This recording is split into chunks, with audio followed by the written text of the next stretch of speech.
world where sports take center stage, four voices rise above the noise. Welcome to the Unfiltered Sports Podcast, where raw meets real, honesty has no off-season, and nothing gets sugar-coated. Hosted by Todd, Matty, Dominick, and Randy.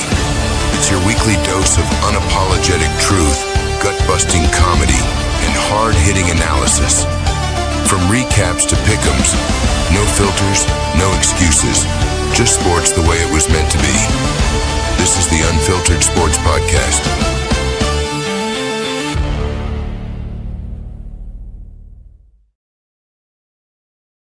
Hey, welcome into another episode of the Unfiltered Sports Podcast show featuring the NFL recap and pick'ems. Now we're getting into week 10. It's unbelievable. We're going to recap the week that was week 10 and preview the week 11. So to my left, the one, the only, Dominick Lorenz. How you doing? What's up, everybody? Happy Veterans Day, everybody. Well, for me, it's a welcome back to the show. And every time I've won the week, except for one, foreshadowing here, I haven't made the show. So we'll see if somehow coming onto the show after winning yet another week. Sorry, Matty. It's gonna be a joyous show here today. Yes, and Dom will have an opportunity at some point to say something here soon. To my right is the very best Matty Matt. How you doing? What's going on, everybody? How's everyone doing tonight? Well, hopefully pretty good. If your team won in real life or your pick'ems look good, which I can say from just a little spoiler here, most of ours on this panel, including the viewers, did not do all that well. It was not a good week. The week started 10-7 with the Broncos and the Raiders, and it finished 10-7 with the Eagles and Packers, and by far one of the worst kicks I've ever seen to end a game. And we thought Jake Moody was bad. Yeah, just a bit outside. That was horrible. So, with that being said, let's get into where we are right, where we are wrong real quick, and then we'll jump into, obviously, the viewers and the stats, and then we'll get into the recaps. Randy's missing tonight. He will be missed. He's not feeling all that great, so we're going to have to fill the void. Well, Randy. Yes. Hopefully he comes in for his picks. I'm not sure if he's going to try to rally for the picks. I'm not sure. Okay, that's good. We'll have his picks either way. Sorry. So either way, here's where I was right. Here's where I was wrong. The Seahawks. I mean, what more can be said? They're playing the Angels of football, which is the Arizona Cardinals and the Bidwells. They are pathetic. That was a no-brainer to pick the Seahawks. Where I was wrong, I actually had I have a lot of examples of where I was wrong, but one that I will take as in, like, what are they doing? The Pittsburgh Steelers. I really thought they would man up and play better football. The division's right there to hold on to, and we'll get into their precarious position now that they've lost 2 games in a row. But that's who I was wrong with. Dom, where were you right? Where were you wrong? I'll definitely start off kind of picking up where you left off. I'm going to be right because I was an island boy on this one, picking the Chargers over Pittsburgh. I thought it was going to be a much closer game than it was, but Justin Herbert seems to have a more elite pass offense at this moment than Aaron Rodgers does. That division is now wide open in the AFC with Baltimore winning 3 in a row. Lamar's coming back. It's only a 1-game lead for Pittsburgh, so kind of in a game that they needed to have. Chargers just wanted it more. So props to the Chargers. They're still battling with the Broncos. Where I was wrong, I guess Buffalo Bills looking anemic and looking disgusting against the shambled Miami Dolphins. That would probably be what could go wrong in that game did go wrong for the Buffalo Bills. And pretty much the door is open. While one closes for Pittsburgh, the Patriots' door is open to win the AFC. Yeah, it's pretty crazy. Yeah. Matt, where were you right? Where were you wrong? I was right, definitely picking the Patriots over the Buccaneers. That was actually a pretty decent game. Very good pick. Very good pick. Very good. But where I was wrong, obviously, with the Bills. I think everybody in the nation was wrong picking the Bills. But in particular, I was wrong picking the Jags. Good Lord, man, I'm done. They had a chance, and they were winning, and I looked great picking them. But I was wrong. So wrong. And also, I was wrong picking the Packers. Jesus Christ, that was a horrible Monday night game. I'm with you on the Jags because I picked them as well. You weren't quite an island boy on that one. I was with you, and that's what happened there. Let's get into the viewers' standings real quick, and here's how it breaks down. It's a magnificent tie right here. 5, 8, and 6 with Coach Mateo at 6 and 8. Ooh. So pretty much nearly 500 for everybody. As man, Toilet Bowl is now Coach Mateo. Eric Ward, I think, is the first time in first place. Winner. Yes. How did we do? Well, Dominick Lorenz. Let's go, baby. 9 and 5. He is starting to reestablish himself. I had a lead for most of the season. Now he's firmly in first place. Randy Yaws is gaining ground. So is Matty Matt.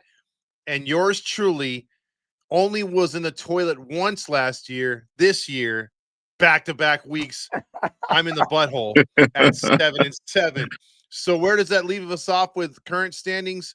It leaves Omar Alcantara. He made 20 at the century mark, 100 wins on the season. 100 wins. Congrats, Team Mayor. You number one right now. Coach Mateo, much like Todd Fox, who had the lead for most of the season, is now finding himself in second place. Mario, just like his Bears are ascending. Eric Ward's not too far behind. So the viewers are really close here, first to last. Even Rob. Even Rob in sixth place has rallied for 92 wins. You guys are doing really good. He's still in the butthole, but only a half game back or whatever the standings are, because we have to go through that at the end, but still right there, guys. And as far as we're concerned, you got Dominick Lorenz now with a 2-game lead on Todd Fox. Randy Yaws is only a few games back. And look at Matty Matt, who was firmly in the butthole. He's crawling himself out right now. He's scratching his way out of it at this. I'm getting in there. He's like a gerbil trying to scratch his way out of a West Hollywood situation. So, oh Lord. So with that being said, let's talk some football, shall we? Let's do it. Let's can we skip this game? Yeah. Raiders at Denver Broncos, and the Raiders win 10-7 or the Broncos win, I should say, in one of the most boringest games out there. Horrible. I mean, I don't know. I'm just going to read you some stats real quick. Geno Smith, 16 for 26, 143 yards, sacked 6 times. The made-up ESPN QBR stat, 12.7. And then you had Bo Nix, not too much better, 16 to 28, 150 yards, 1 touchdown, 2 picks, sacked only once. You look at one last stat, the average pass by either quarterback was 5.4 yards. I mean, this was ugly, guys. No, man. I think in a world where a lot could go wrong, it all came together on Thursday Night Football. Like, I know the weather was a super windy one out there in Denver, but I totally thought this game would be at least like 27-10 Denver or something along those lines. But, you know, Vegas has a lot of glaring holes. How do you only connect with Brock Bowers one time for 31 yards? Like, the guy goes off a week before for a trio of touchdowns, and he just completely goes anemic. You know, Genty, yeah, he gets a touchdown. He's having an okay rookie season with Las Vegas, but I think just Las Vegas has so many holes. Denver almost had a slip-up game. Luckily, they were at home. I think you just chalk it up to good divisional play. You play up to your division. Denver's just the better defense. Denver's just the better team. Matt? I mean, it was an ugly game, a horrible game from both ends. I mean, you expected the Raiders to play like they did, but, you know, you didn't expect the Broncos to play like they did. But, of course, divisional games are always like that. It could be ugly. It could be brutal. So, but it was just one of those games where it was just bad on both ends, and just the better team was able to win by the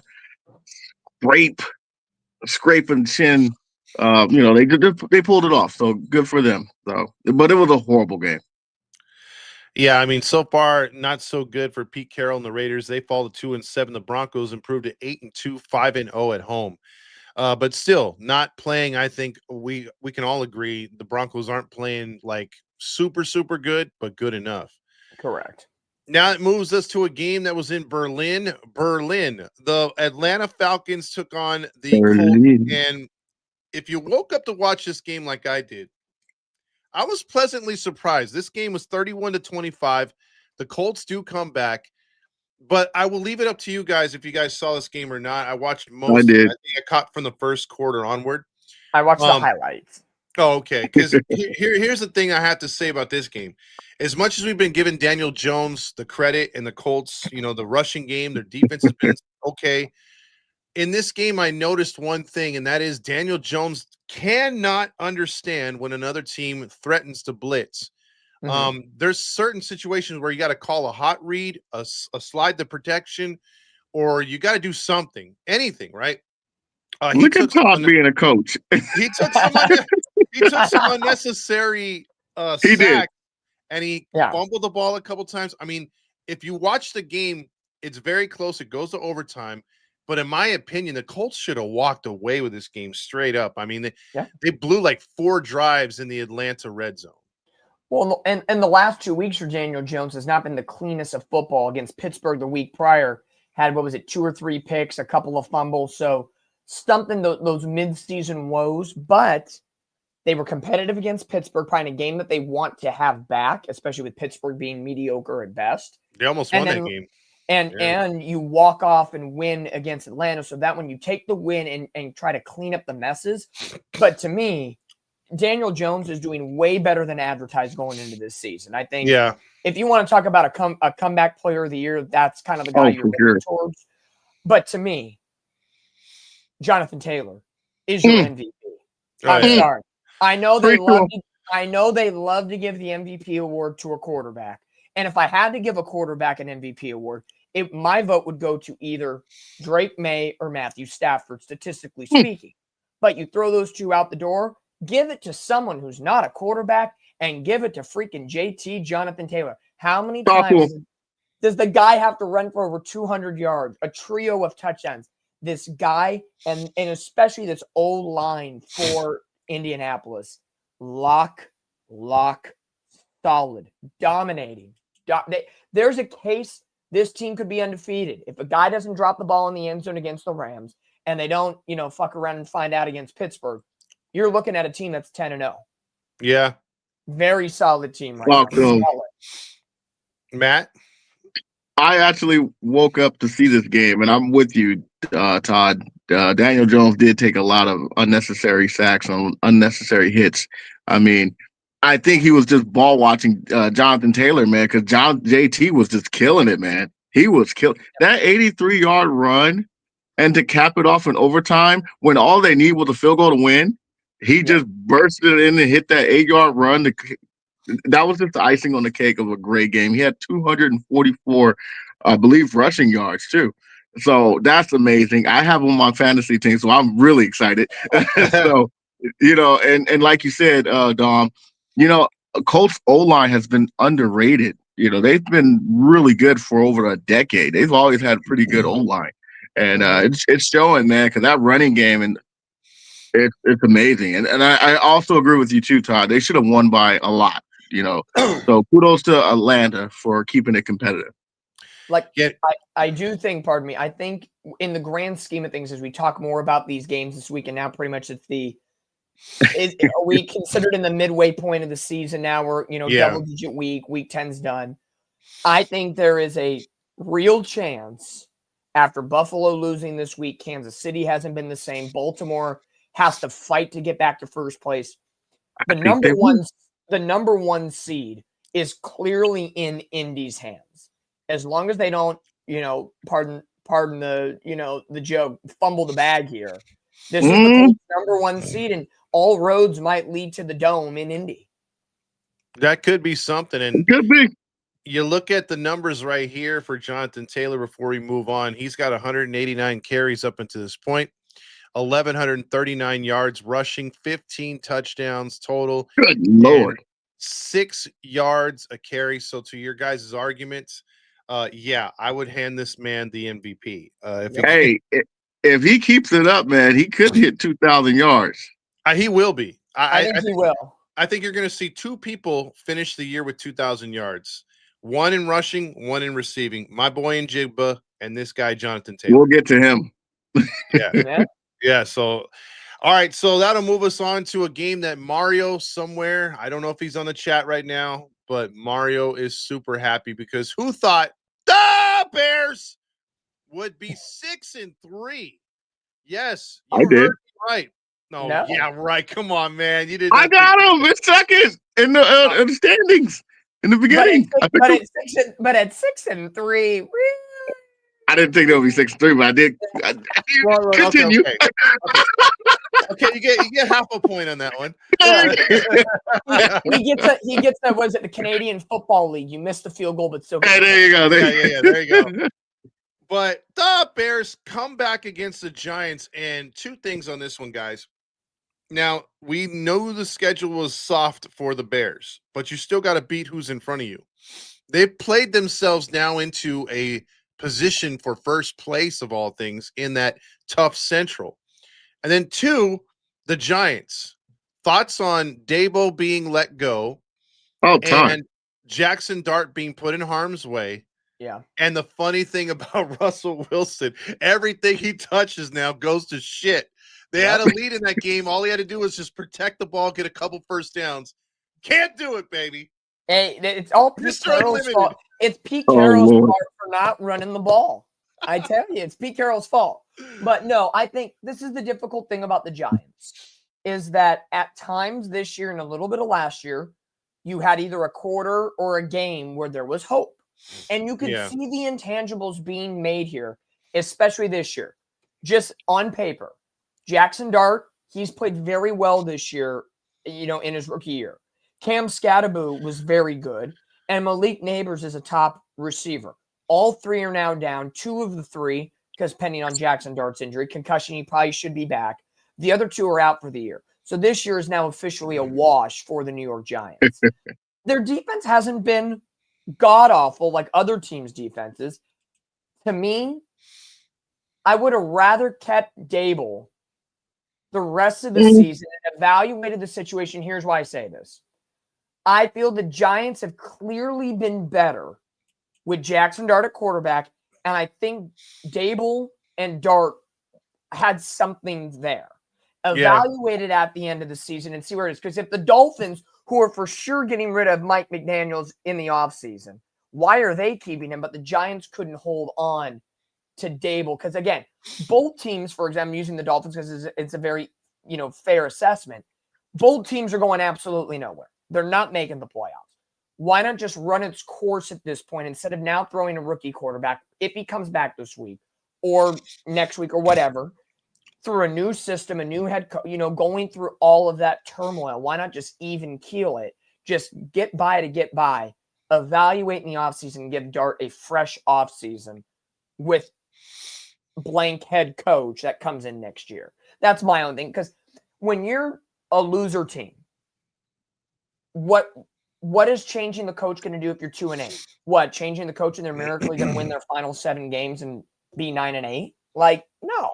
It doesn't happen. Yeah. No. And then we've seen it before, to your point, Dom, before we get to your point, Matt, I just want to feed off that real quick. We've seen it before where an interim comes in, does dominate or win a good portion of the remaining games. The team looks like they're better. They then set higher that guy, and the team falls right and then back. The team falls right back. Yeah. So, the Giants, I don't think will be that. Yes. No offense. Again, next year, I really do believe Dart, Scatterboon, Neighbors, Wan'Dale Robinson and Darius Slayton are fine. Theo Johnson, their tight end, is creating that rapport with Dart. Their offense could be decent and serviceable. It's not a horrible coach. If I'm an available head coach, you're kind of looking at the Giants saying, yeah, it's a tough market, but it's got something to it. It's not like the Tennessee Titans. Yeah, you could be good in that spot. Yeah. Matt? I mean, the writing was on the wall already. There's no surprise that he was going to get fired. He should have got fired last year. So, to be honest with you, they're doing what they should have did last year. I do think the Giants did get a bad hand this year with a lot of the key injuries to their key players, Scatterboo and Neighbors, obviously, and now Dart is hurt. We'll see what Russell Wilson do. And I like what you said, Team Red 20. He's much from Bronxdale. That's pretty good. But I don't know. The Bears are just probably just that good. I mean, they're 6-3 for a reason. Like you said, Todd, you gotta play the teams that's in front of you, no matter how soft their schedule may be, or you know what. But 6-3 is not something to just sneeze on, man. They're playing really good, and we got to give credit to Caleb Williams too. I'm telling you, man. After he beat us, man, he's been on a tear. So the Bears. Congratulations, Bears. You're doing what you're supposed to do. Let's go.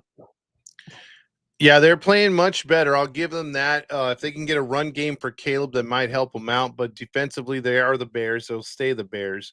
But, I will say this, though. The Giants blowing 4 games did not help Dable. And for the love of God, Jalen Hurts started out as this quarterback that they want Dart to be, which is just hike the ball and run into the freaking line. Like, 4th concussion, really, for the rookie? Like, stop it. It took the Eagles a little bit before they were like, yeah, let's make Hurts throw a little bit. Let's make him hook slide more. Like, you literally, I will say this, you got the softest, I don't want to get hit quarterback who is being able to play as old as he is because he never took those hits in Russell Wilson. So I'm giving him a backhanded compliment. You have him on the squad. Why isn't he teaching Dart how to run out of bounds, hook slide at the right time? Oh, that's right. Because he's a diva. That's right. The hate you give your former quarterback, your former champion quarterback, Todd. The hate you give him. Wilson is too busy working on his legs, running up and down the aisles on an airplane flight to another city. You're very disrespectful, man. You know who was one of the best, and this is, a backhand comment to the Seattle Seahawks. Tyler Lockett. He was great about catching the ball and just going down. He did not care. He did not care about yards after the catch. It was, I'm going to go, and I'm just going to duck, dive, and go down. Jackson Dart. Very true. If you're going to QB run, slide like a baseball player and don't go head first. Yeah, please. Cover your head if you have to. Jeez. Please, something. That'll save you immensely. Exactly. Mateo said the coach that should be fired is himself. Oh, God. Now let's move to a game in South Florida that was nothing anyone expected here. Nope.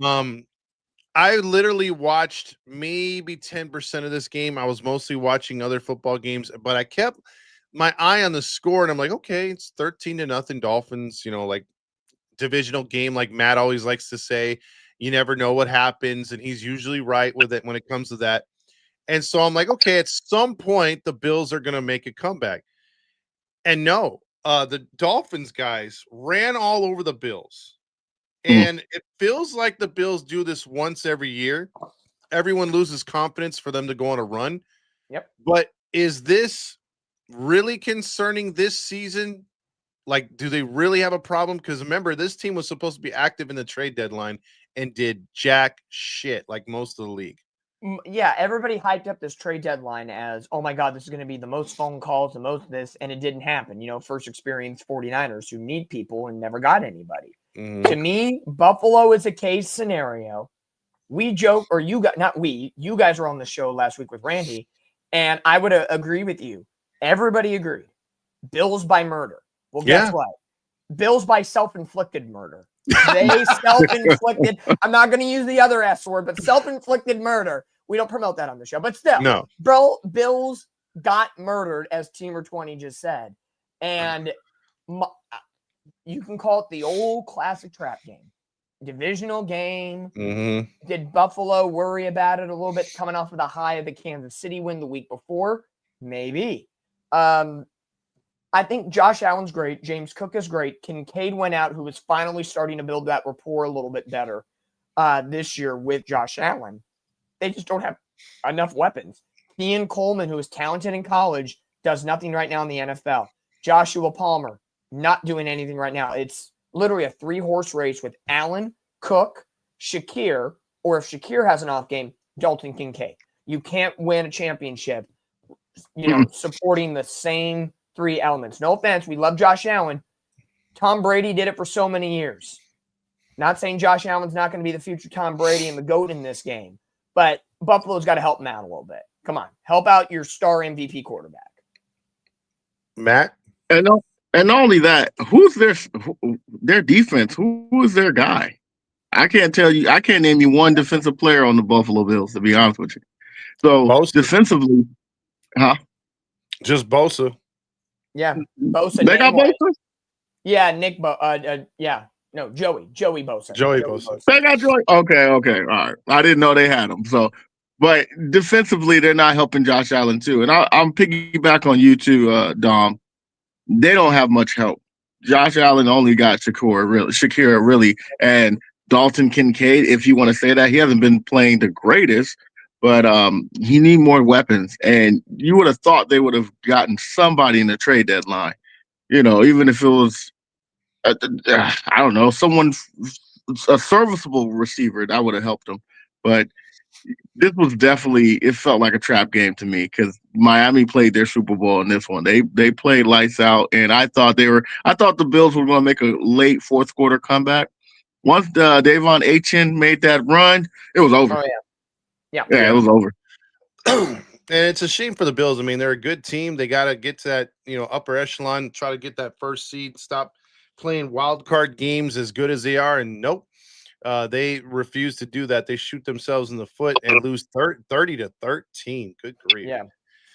Now we go to a game that featured a hell of a lot of purple on the field, and that would be Baltimore at Minnesota. Purple people eaters, baby. Yes. And there was a couple questions coming into this game. One, the Ravens are back.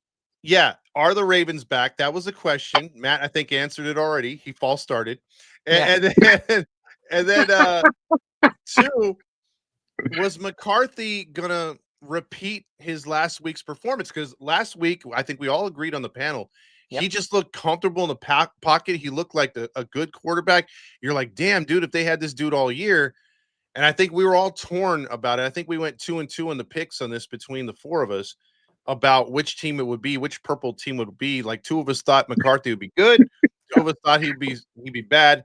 But guys, I know Minnesota scored some garbage touchdowns late, but the Ravens had this in a rout for the most part. I'll say this. Are the Ravens back with the neon sign and bright lights? No. I think they are good enough to continue to compete. That defense is still highly suspect. Again, you can totally see the difference, as any team would be. Yeah. Lamar playing versus Lamar out. So that offense, I don't worry about right now. Derrick Henry will get back into the swing of things. No problem there. That defense needs to find that next level because now, just one game behind Pittsburgh, this whole division is now wide open. It's a coin flip at this point. And now with it being, and we were talking about, was it 3-4 weeks ago, that if Pittsburgh had gone 3-1 while Lamar was out, they'd have a 3-game lead. If that was the case, even with the 3-game winning streak from Baltimore would be 4-5. Pittsburgh would be at minimum 7-2. So again, talk about, you fuck around and find out type mentality. For me, Minnesota is fraudulent behavior. And I didn't say this about the Giants-Bears game. To me, the Bears, not as much as the Minnesota Vikings, to me, the Bears are a little bit of fraudulent behavior as well. I think the Bears have gotten lucky, and I think Minnesota has gotten lucky in some games, less luck than the Bears. McCarthy, I can't put my finger on it yet because he hasn't had a full, complete season with the injury in between. Something's off. When you have Jefferson and Addison and you got some pieces and you're overthrowing, it just, something is off. I really don't know how to put it at this point. I think Minnesota is going to be a glorified, 9-8 team, 8-9 team, like 500 at best this season. I can see that. Yeah. Randy said McCarthy sucks. Maybe that's what I can't put my finger on. Maybe that's I'm going to say this. I think Ravens are back, not to the point of winning the division, although they could. Pittsburgh blew their opportunity, man. Blew it. Yep. Blew it. They should be at least 3 games ahead, like you said, Dom. But that's what happens. But I honestly think Ravens are back, and they could sneakily, if that's the word, make the playoffs and be a hard team to play against in the playoffs. If they're a wild card, that's going to be a tough wild card to win. I mean, I'm sorry, especially with Lamar Jackson back on the under the helm.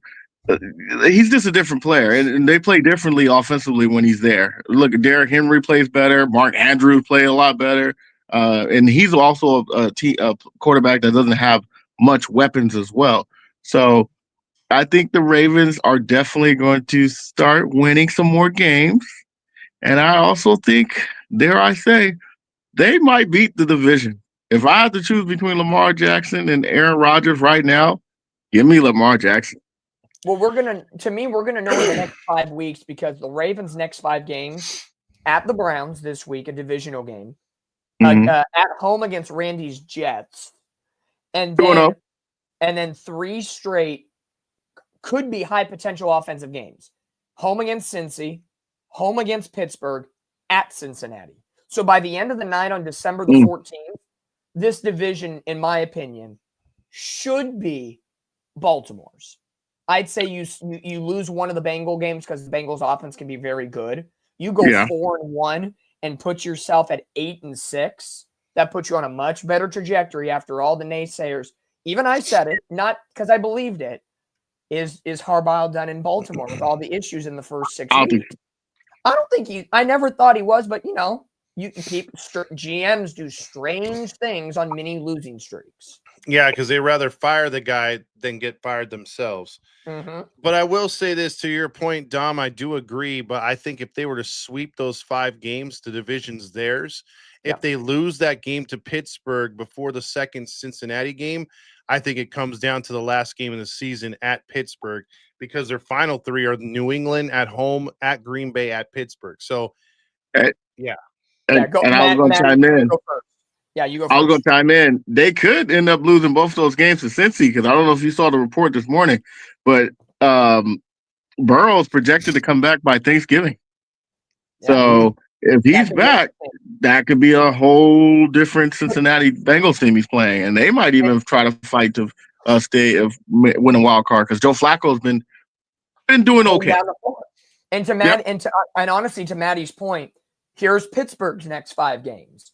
Home against Cincinnati, at the Bears, home against Buffalo, at the Ravens, home against the Dolphins, and then you want a little sizzle at the end. Pittsburgh has to go to Detroit. Yeah. So to me, they blew their chance.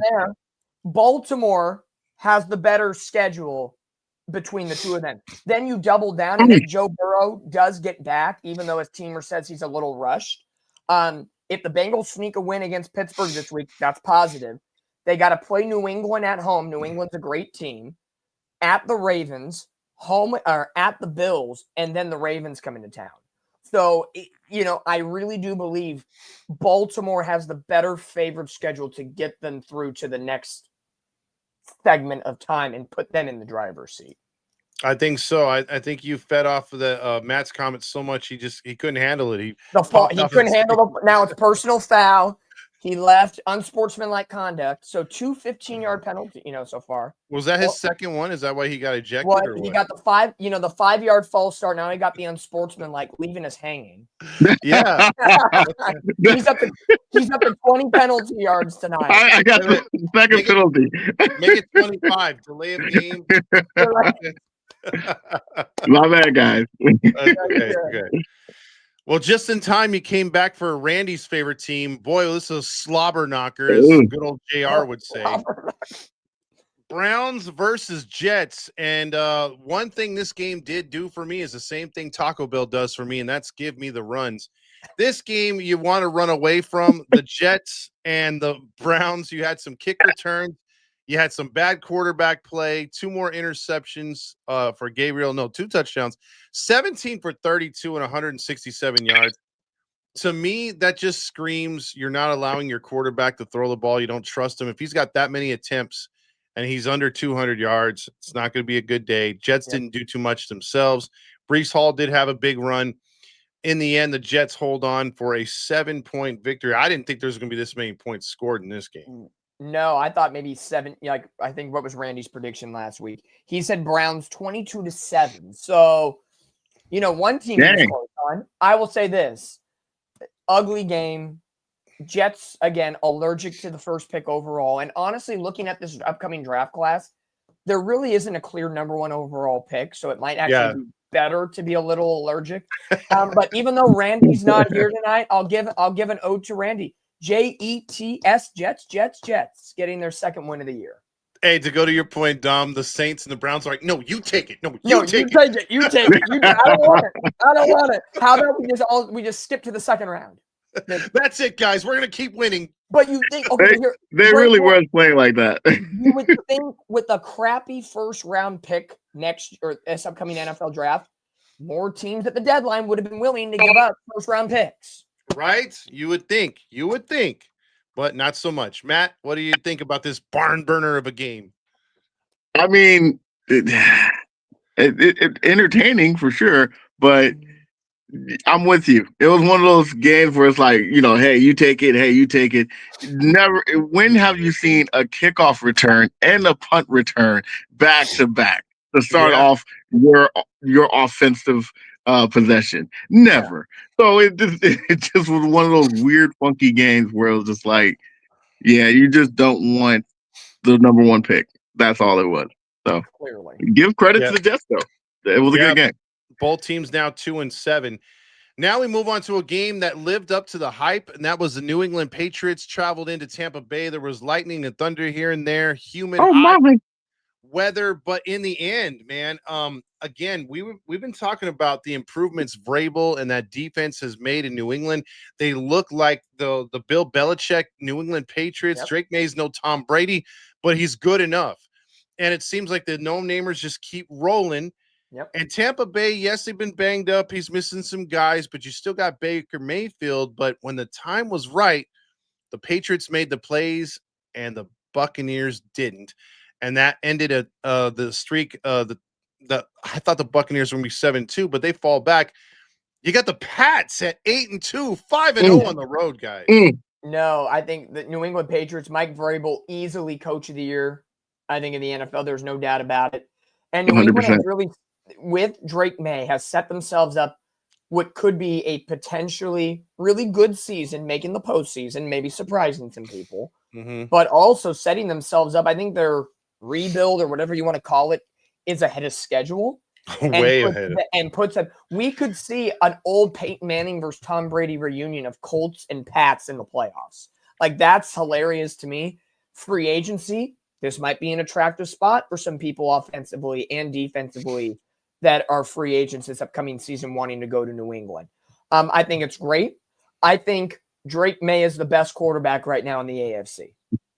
Yeah.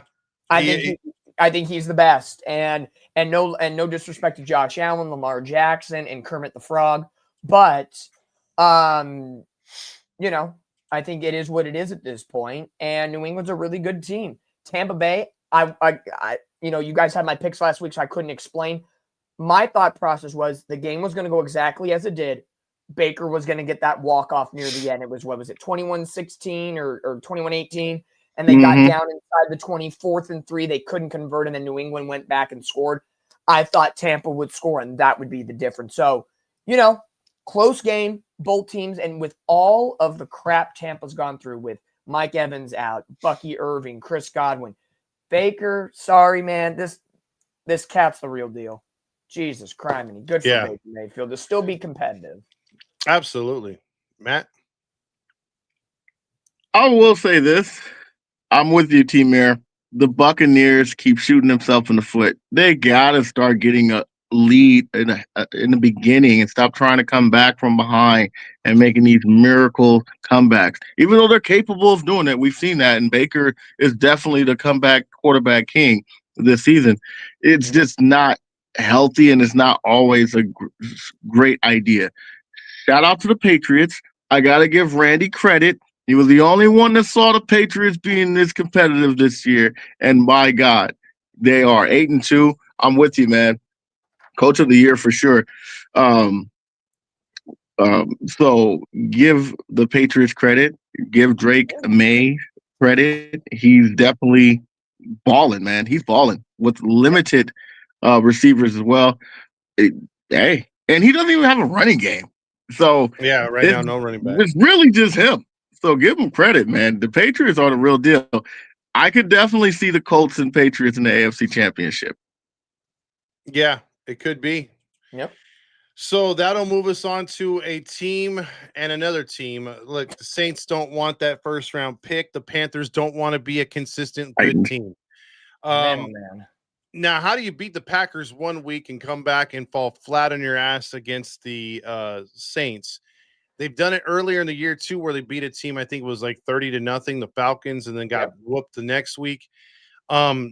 I mean, look, right when we put faith in the Panthers and we're thinking, okay, this team's possibly doing something, they let the rookie from the Saints show. I don't even know how to say his name, Shaw or whatever. Shaw. 19-27, 282 and 2 touchdowns. Kamara has 85 yards on the ground. Levy has 104 yards receiving, and the Panthers don't do anything. So, real weird game. The Panthers dealt themselves a blow because, again, Tampa lost. Yep. So you possibly could have been only a half game back. That's true. So tough loss there for the Panthers. Yeah, Carolina still kind of stays within this division. It's still Tampa's to win because Tampa Bay is the better team. And even though the record was at 6-3 and what Carolina's 5-5 now, 5-5. So a game and a half difference at this point. The only offense at this point right now for Carolina is Rico Dowdle. He can run the ball. He's scoring. It's a one-horse race. So we talk about that with Baker Mayfield in Tampa right now. Carolina, it's kind of the same way. I think the Saints, every dog has their day. And it was the Saints that had their dog and had their day, So our good buddy Rob, as you put absolutely. Olave. Rob Olave. The pronunciation guy comes he said Oliver. Oliver, I want some more. Saints and Rob have their day, so Rob's feeling himself this week. That was a good one. I don't know, Rob. That comment is a little suspect right there. Saints have a solid 7. How would you know? Are we talking inches, feet? Like, what are we talking here? Whoa. Centimeters? Whoa. Yeah, he knows I'm just playing. I will say this, though. He is right. The defense of the Saints is underrated. Their record doesn't show, but their defense is actually it can be pretty good. I think sometimes with defense, if your offense ain't cooking, they don't want to play. So I think that's probably why it's like that. But Tyler Show, I'm gonna say it's Show because though it's spelled with a T. Where's Rob's pronunciation, guy? Yeah, Rob. There you go. I'm gonna say Tyler Show. Please correct me. He did good. He did really good. 2 touchdowns on his first win of the Saints. Okay, I'll give him that. It was definitely a divisional game. You know how I say about them divisional games. And I'm with you, Dom. Carolina blew their opportunity to at least tie the Buccaneers. Yep. And in the NFL, when you get these opportunities and you're playing a team that record shows that you should win, you need to take advantage and win those games. And this might come back to haunt them. No, and Mateo brought up one good question. We bury the lead. Yeah. Drew Brees is now the broadcaster, taking over for the, no offense, recently incarcerated Mark Sanchez. Drew Brees. Stabby. Yeah. He's a stab of a quarterback. In my opinion, all he was missing was the OJ gloves. But anyway, That man was drunk. That man was drunk. He was drunk. It was the alcohol. He wasn't drunk when he rammed into the back of his offensive lineman, but that's another story. Yeah, that's another story. That was the ramming of it all. But anyway, I think Drew Brees is going to be amazing as a broadcaster. I think that's no question, Mateo. He's gonna do great for Fox. I think so. You know what? I think quarterbacks in general are really good broadcasters. I think so. I might be in the small minority. I really like Tom Brady as a broadcaster. Yeah, he's been pretty good. Better than I thought. I like him, and I like the Tony tight end. What's his name from Carolina? Oh, Olsen. Olsen's pretty good too. Yeah. Olsen's really good. Don't leave out my boy Romo. Yeah, Romo's okay, but I'm over him and Nance. Yeah. Nance is a golfer, dude. He's a They freaking had their time in the sun. They had their Yeah, time yeah. in the sun. You know what, man? JJ Watt's very good too. Yeah, He's Watt's- hilarious. Listen, Watson good. I don't like Nance, and I don't like the guy who does Sports Center after Monday Night Football, the bald guy. Oh, Scott Van Pelt? Oh, Yeah, Scott because- Van Pelt? Those guys, their niche, their thing is golf. You're being and tennis. racist, Todd. It's against the it's a hey, he should be You showing white on white crime, Todd. I can say Van it Pelt because is I'm good. white. it's bald on bald crime. What are we It's talking bald on about bald here? crime. Yeah, What's F that wrong with bald. Scott Van Pelt? He sucks it, dude. He's known for tennis and golf. Why is he doing football? Why is he commentating on any? It's sort of like when you hear Stephen A. Smith when he commentates on football. Dude doesn't know anybody. He's like, yeah, I think this guy's gonna start tonight. It's like he's not on the roster. He's on IR. Yeah. I got That's you. what I meant. If that's the case, get off the weed. Yes, I get you. What you're saying is stay in your professional lane that you know for. Yes, exactly. I got Speaking you. about staying on the weed, because maybe it would have helped his performance. My God, I'm tired of picking the WNBA superstar. Oh Lord.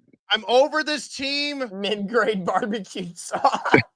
I'm over this team in 100%. I hate the Jaguars.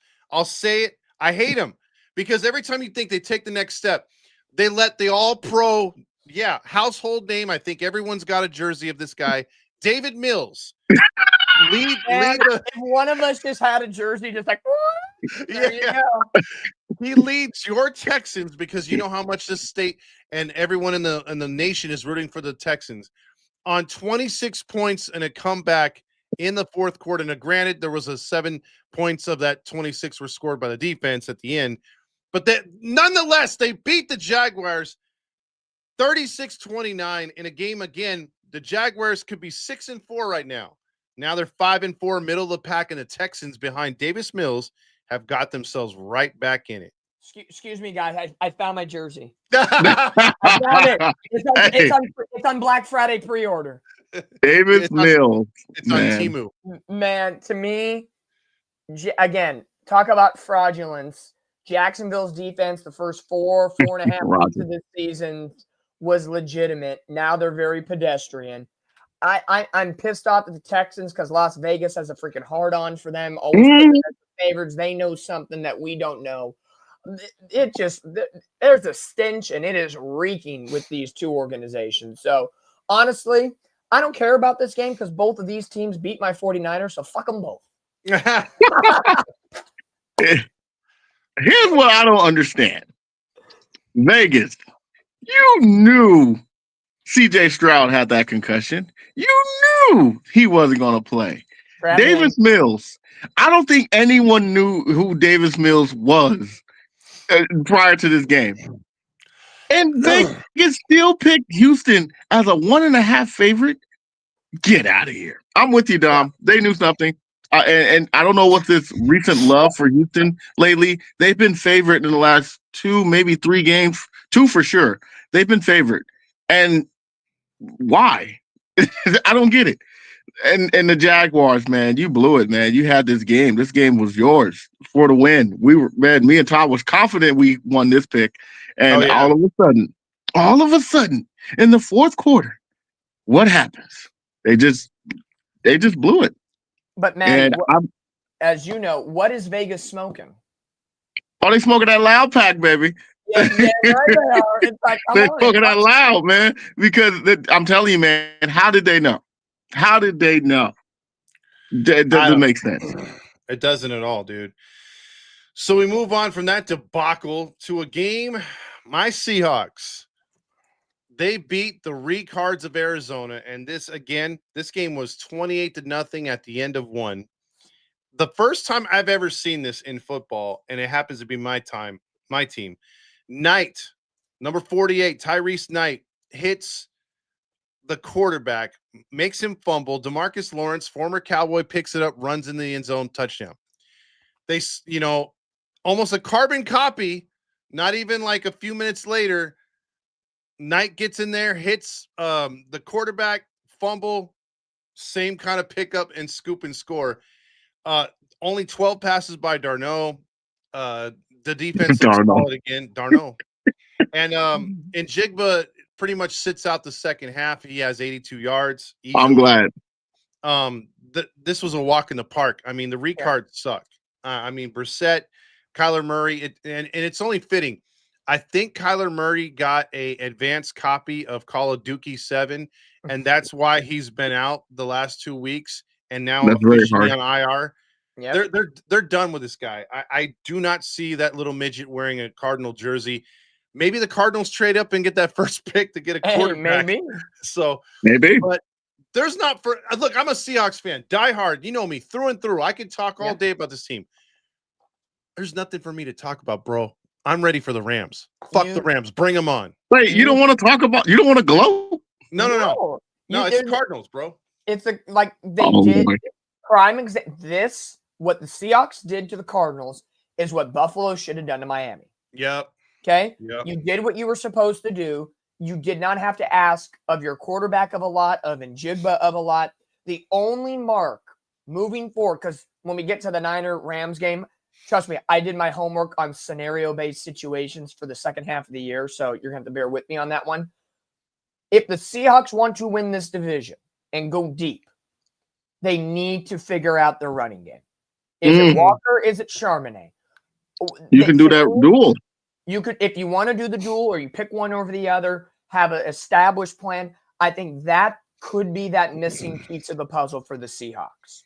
I think if you establish that running game, so it's not a heavy pass offense and Njigba's getting, his 9, 10, 11 catches for 120 plus yards. Defenses in the playoffs are going to figure that out. You need to find balance more than you have now. And that's when you're 7-2 and you got to get that 1% better. That's what Seattle, I think, has to do. No, I get you there because that's my only and that's as a Niner fan. I get as a Niner fan. I get it because you got to open up that because when they bite on that play action, he has all day. The offensive line's been doing really good, but you got to invoke that fear in the other team that we're going to run it. Last thing I got on this before I pass it to Matt. The Cardinals suck when the guy that I think is most overrated on the Seahawks, Cooper Kupp, gets loose for almost 70 yards. But go ahead. Should have been a touchdown. Yeah, that guy sucks. Hey, man, Cooper Kupp is a legend. Stop it. Weakest link on the team. Weakest link. You don't need him. I don't. No, you can have especially him. Especially when you got Jackson Smith and Jigba. Man, that guy. Hey, nice, man, nice. Yeah, he's awesome. That's all I'm gonna say about Seattle. This game was a blowout from the start. You guys were up 35-0 at one point. That's all you need to know. So, Ohio State knows how to produce some pretty good wide receivers. There you go. do. As Rob said, there's that one guy on the Saints called Oliver. Hey, oh yeah, that's right. Hey, who's your quarterback, Todd? Darno. He plays catcher for the Angels, right? Yeah. And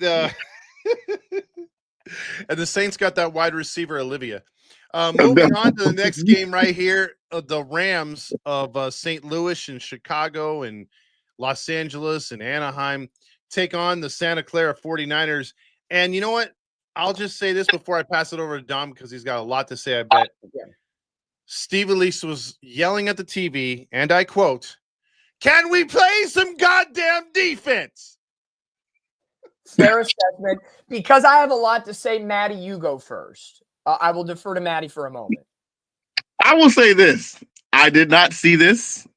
I did not see this at all. I did pick the Rams to win. I thought it might be a little closer, but dang, man. I know you guys are fighting some injuries, so I'm not going to criticize you guys that much. But, man, I thought it would be a little closer offensively. But kudos to the Rams, man. Matthew Stafford balled, man. 4 touchdowns throughout the game. Got to give him credit.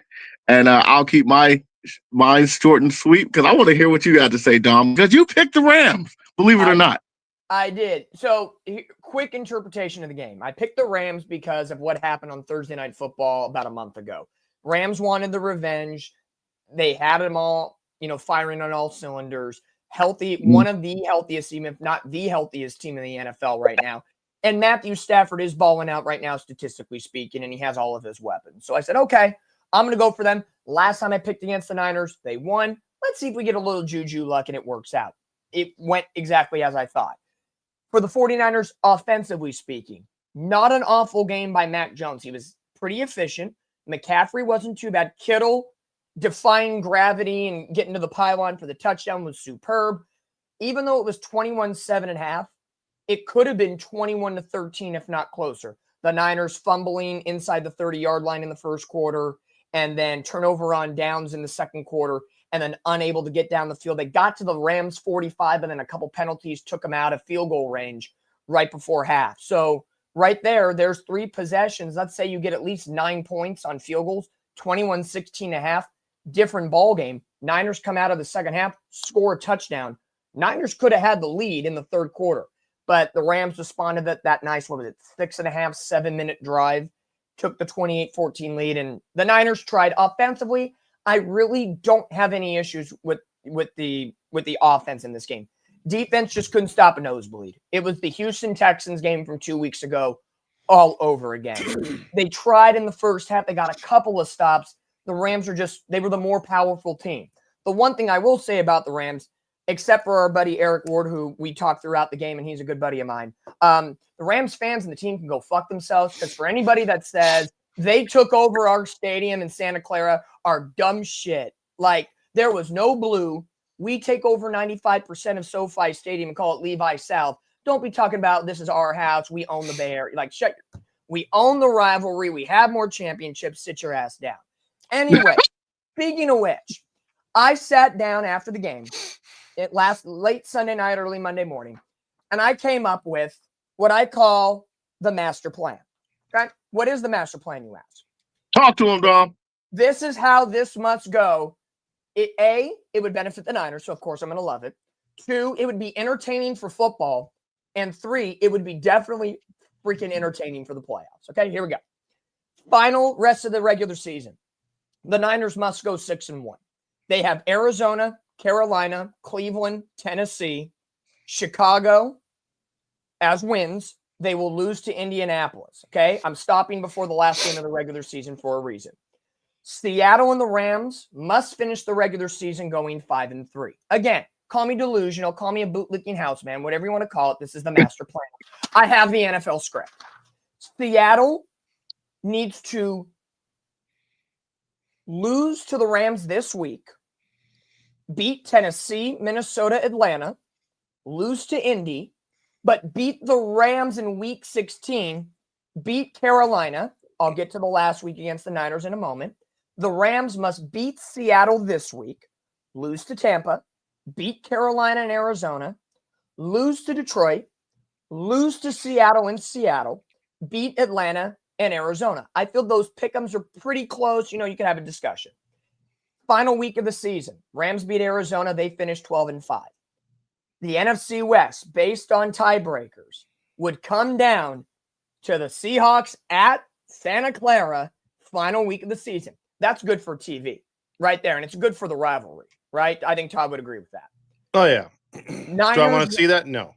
Of course you don't want to see it. But in theory, it sounds great. Niners win that game. We become all 3 teams 12-5. And I went in the playoff simulator online and picked wins and losses. Niners would be 12-5, Seattle 12-5, Rams 12-5. All 3 teams make the postseason. Niners as the 2 seed, Seahawks as the 5 seed, Rams as the 6 seed.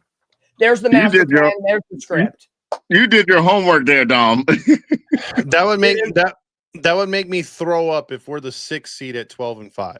That would be anybody, like for the Niners, like if this, like to me, San Francisco, Arizona, Carolina, Cleveland, Tennessee, Chicago, on paper should be winnable games. Indy's going to be tough, and of course, Seattle's going to be tough no matter what. To me, it's better for football if all 3 of these teams make the postseason. I think they will regardless. I don't think it's going to take 12 wins to get in. I think you might see some of those central teams fall out, and I think the only cream of the crop team is in the East is what is it called? The Eagles. So, yeah. The AFC North has become a little bit of a dumpster fire. I still think you have Eagles, Tampa winning their division. If you have the 3 NFC West teams and then you get Packers and Lions, there's your 7 at this point. But regardless, as good fun. That is the NFL script. That is the master plan. How all three. If I need to write a book of how you need a 3-way tie at the end of the regular season, this is how you do it. But honestly, the Niners have a good chance of they should go no worse than 5-2 the rest of the way. Well, I think you should amputate Purdy's toe because goddamn, that's a hell of a turf toe. Your name now is Dom Kuiper. Yeah, right. You need to get a pompadour. ASAP. I don't want to be him. He thought, he doesn't draft well. I want to be Adam Schefter. Please let me be Schefter. Okay, Dom Schefter. Let me be Shifty Schefter. There you go. Now a game we won't spend too much time on because, well, oh God, there was no need to. Yeah, I mean, look, Washington's a walking hospital, as Steve Elise likes to say about her 49ers.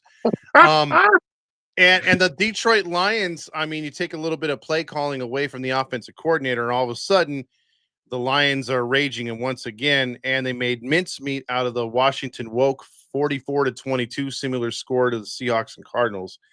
That's all I got in this game. It was what it was. I think regardless of again, this show is not political, but regardless of your political beliefs, I think out of this entire game, the most entertaining factor was Donald Trump in the press box. That overshadowed this game. I don't care if you vote for him or not. That's not what we're getting into. That 10 minutes was more entertaining than I think that the product on hand. Yeah, he was like, Washington's got to score here. It's going to score. And we talk about a player like Jaden Daniels or a quarterback going through that sophomore slump. This is the Commanders going through a team-wide offensive defense, a team-wide slump. You got guys getting ejected for punching each other. Someone punches a ref. The Commanders right now, unfortunately, are a hot mess express. And I guess we could say at the end of the year when we recap the year and say where we were right and where we were wrong, or Wong, Tweety Bird over here. Commanders, I thought the Commanders would beat the Eagles in the division by 1 game. I was wrong. Wrong. Matty? I didn't even watch the game. I didn't watch it at all. I ain't gonna lie to you. So I'm not gonna sit here and say I just know that Washington definitely got the injury bug right now. And I don't know. At this point, start tanking because you're not winning that division. It's the Eagles division. I can see that. So unless you just who did we talk about earlier? Was it Russell Wilson? Wherever nowadays, whatever he touches turns to shit.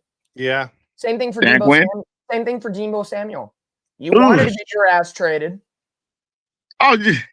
Steve Elise calls him a fat ass now. So dang, you Niners fan, man. You Niners fan aren't loyal to your former.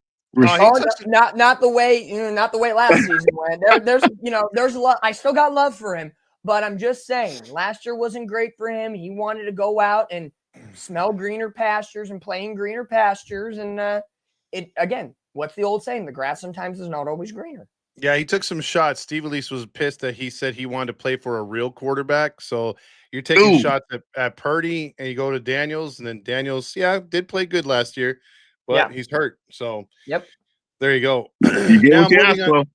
That's true. Let's move on to a game that did not live up to the hype. Pittsburgh into the Chargers. We talked about this at the very beginning of the show.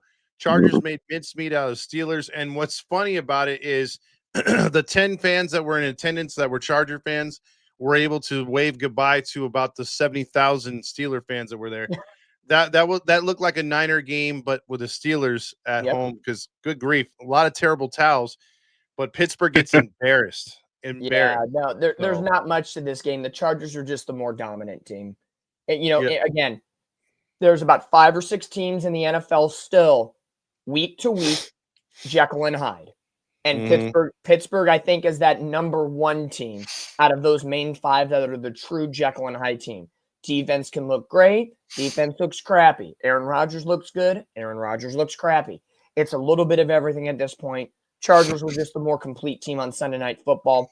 Knowing that Denver won, Kansas City was on a bye week, you don't want to leave any room for error. Chargers needed the win. Chargers got the win. Matt?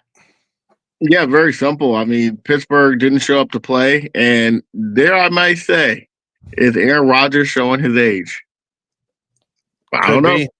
I think because look, man, the last 3 games, man, their offense has been very, very bad. DK Metcalf, I don't even think he's done anything in the last 3 games. And that's your star receiver. Yep. I don't know, man. I think Pittsburgh might be cooked. Todd had a key. Star. Yeah, watching him. Come on, man. There's a No, downfall. you know he's a star. Stop playing. He's too emotional. Yeah, he's way too emotional. And then the thing that pissed me off, even if you get rid of all the stupid penalties and stuff that he does during the game, the guy gets out-muscled by guys that are half his size. Yes. Now, he's a freak to look at, but he doesn't make the simple route moves, and he just doesn't come down with the balls where you got guys that are half his size in the league that are making the spectacular catches, that are going down into the dirt and rescuing a ball that's underthrown. Yep. Metcalf's now, I was drinking the Kool-Aid. I'm not going to say I never said he was an all-star, that he was never a Pro Bowler, that he was never a great player. Yeah, I said all those things, but last year opened my eyes to how bad he was. And then I look back at previous seasons. I'm like, man, what was I smoking, dude? Like, this guy is bad. So he never quite improved, because he should be where Njigba is at, like, but he's not. Yeah. So DK, instead of DK, it's Teddy Bear Metcalf. He's just big, bulky, but he's soft on the inside. The pacifier makes sense. The pacifier mouth guard really turned the tide. When did that debut? And then we'll kind of figure out the trajectory of the rise and fall of DK Metcalf. Yes. You guys are highly disrespectful. No, we're just truth tellers. We're totally NFC West people over here. That's of course. Like, don't cross us because we don't like you when you leave. Now Monday Night Football capped off Week 10 with I smell shit. Oh, you smell it. The week started with shit and it ended with shit, because 2 10-7 games to bookend what was Week 10 in the NFL. Look, I'll just say this straight up. Jalen Hurts, not impressive. Running game, not impressive. But the Eagles defense, impressive. The Packers defense, very impressive.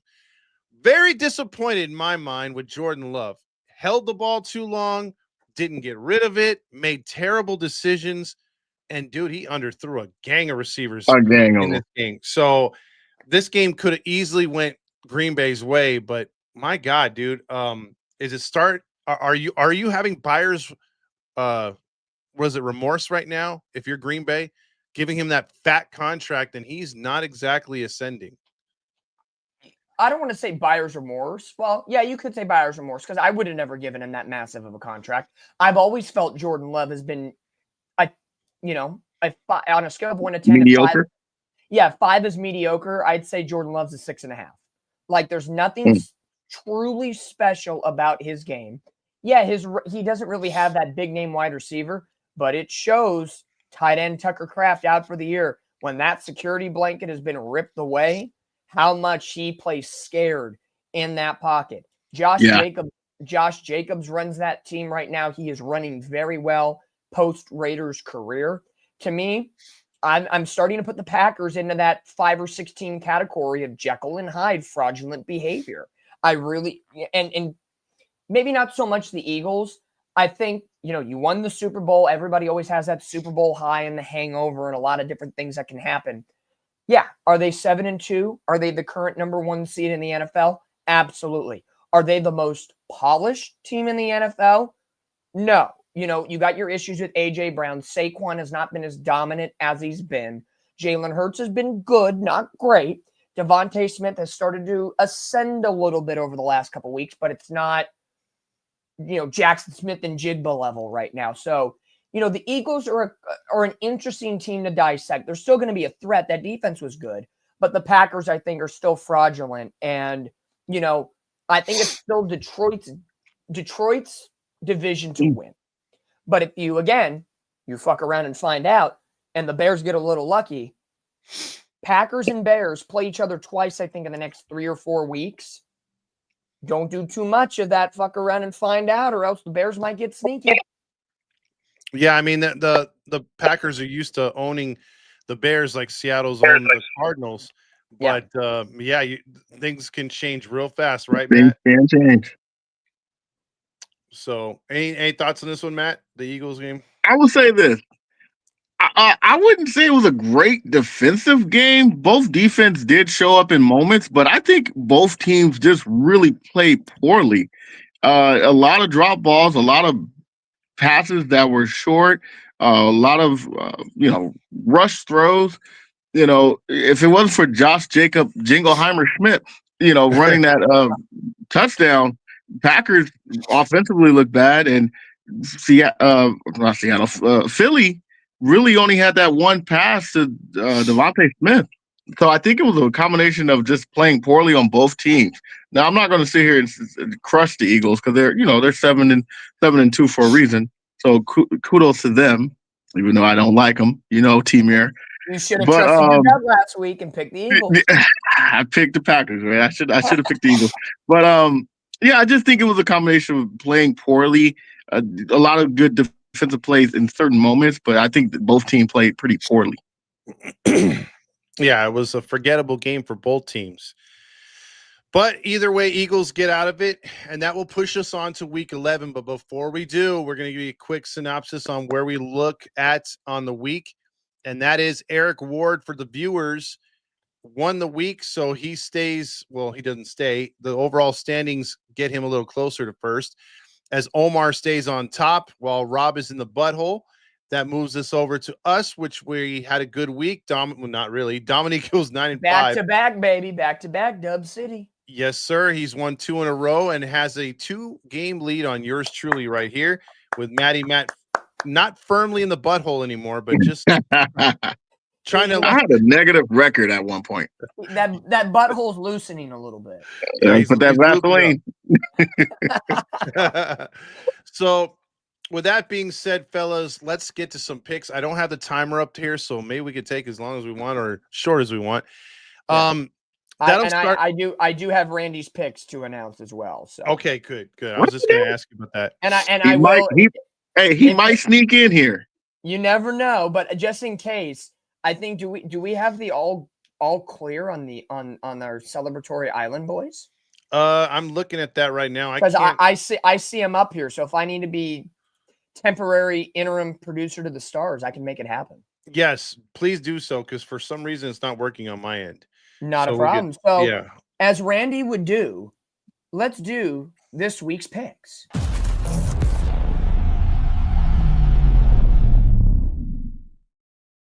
I like Mouse's comment right here. Butthole as a nick.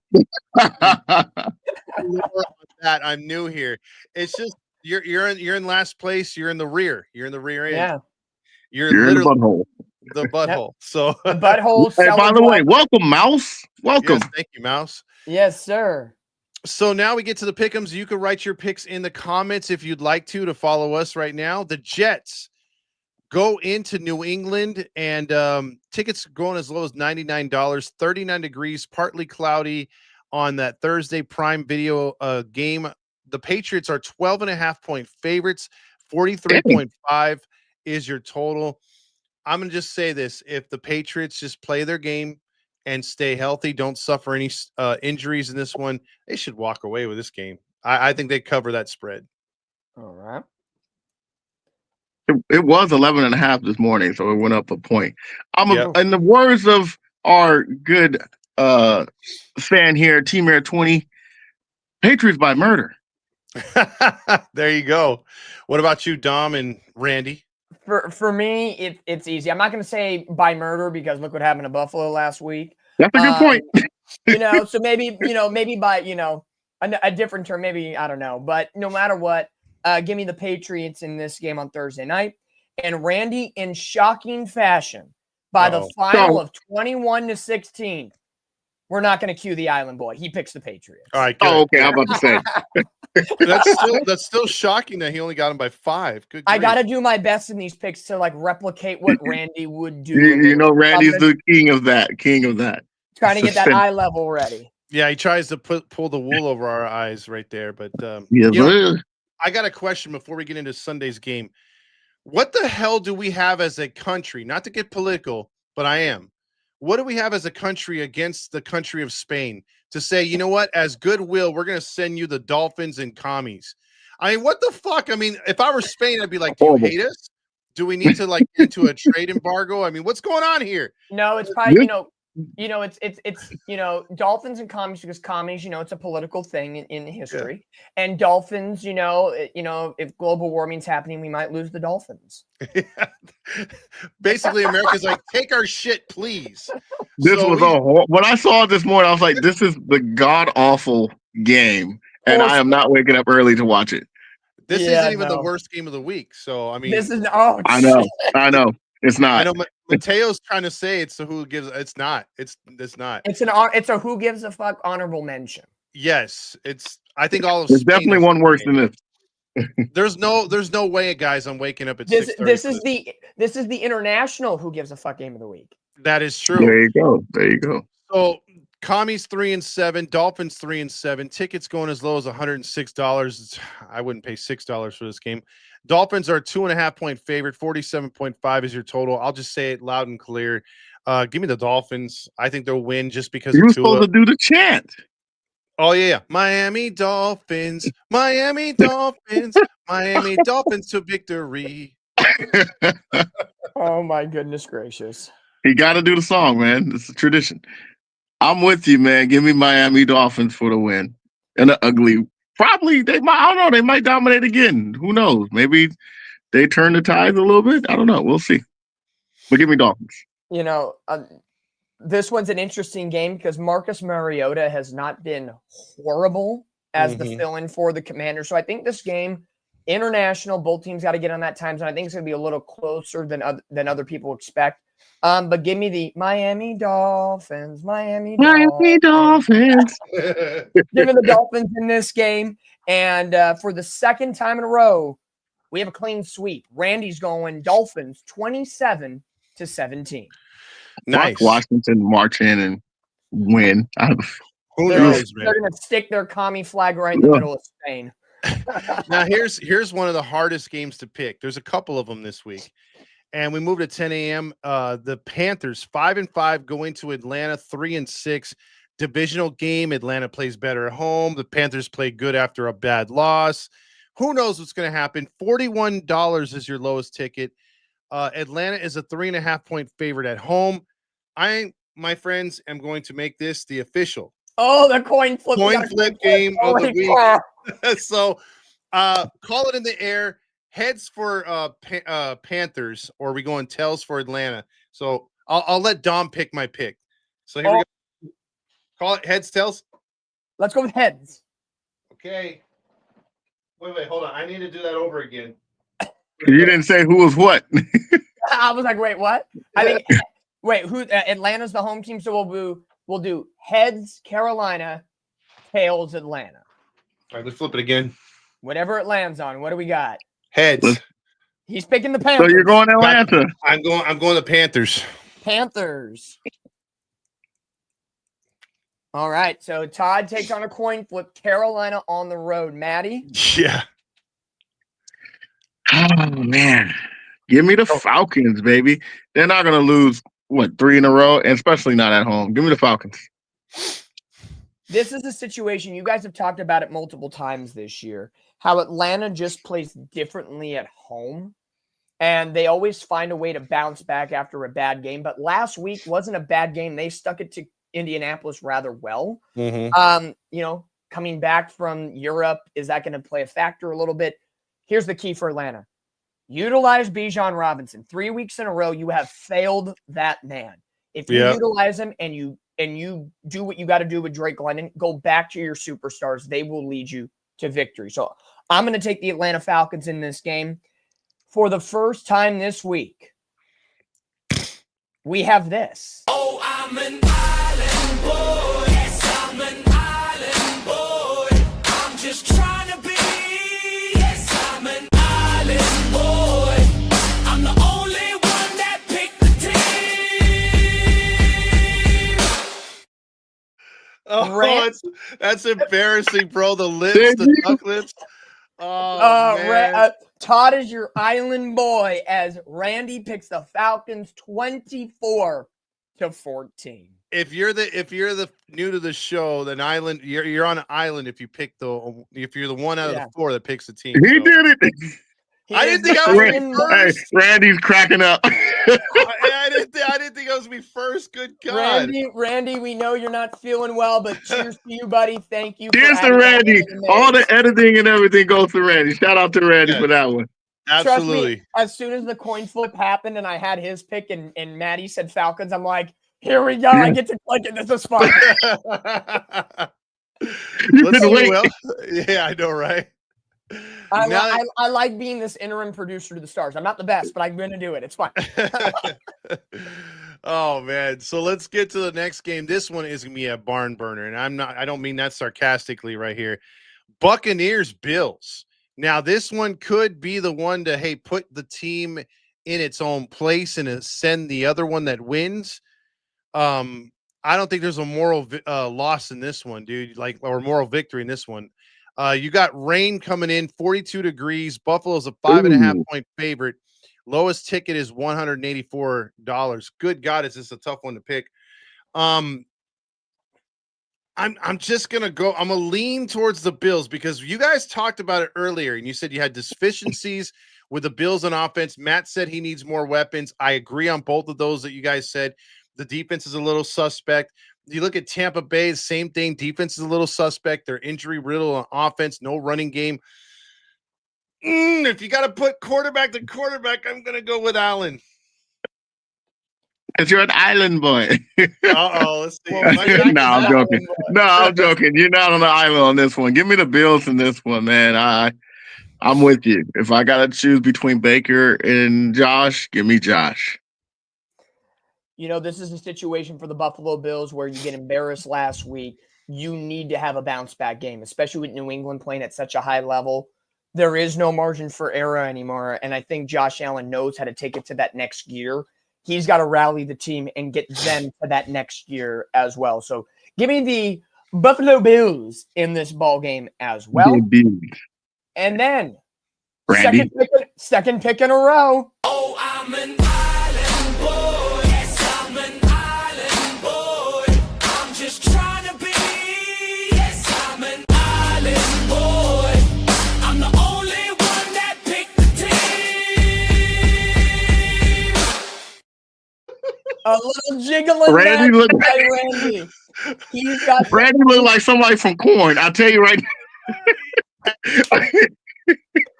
He's jiggling them tits, man. Those titties are jiggling right now as Randy has the buck upsetting the Bills 24 to 23.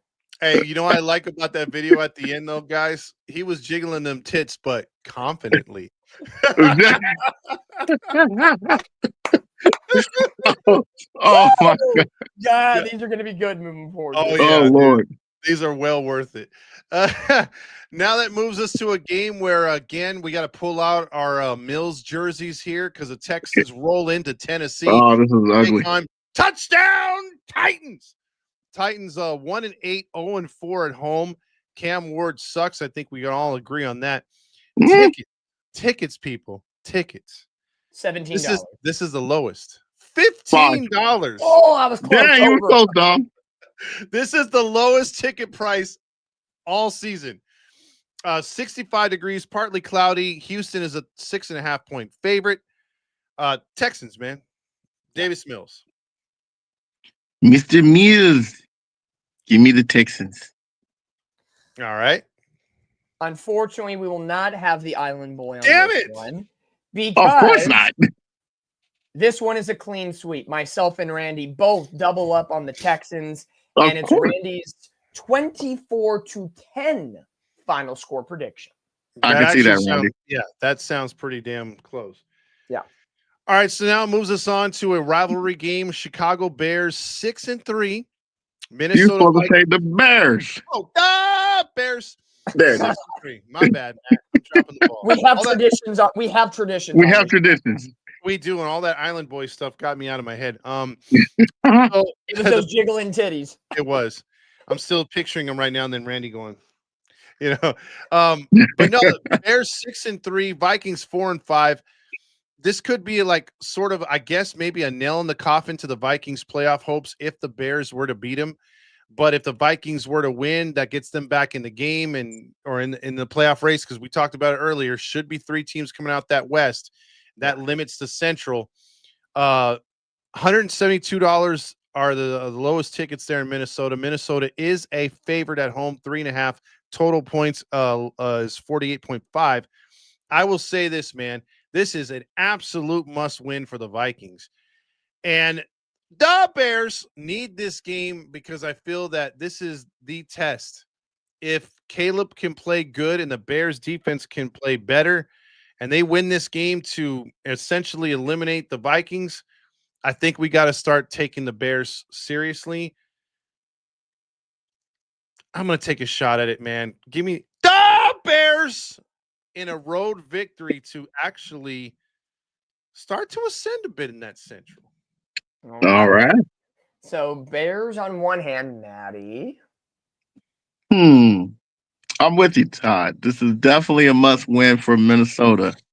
But it's also a must-win for Chicago for them to even compete for the number 1 spot. I see the Bears ascending.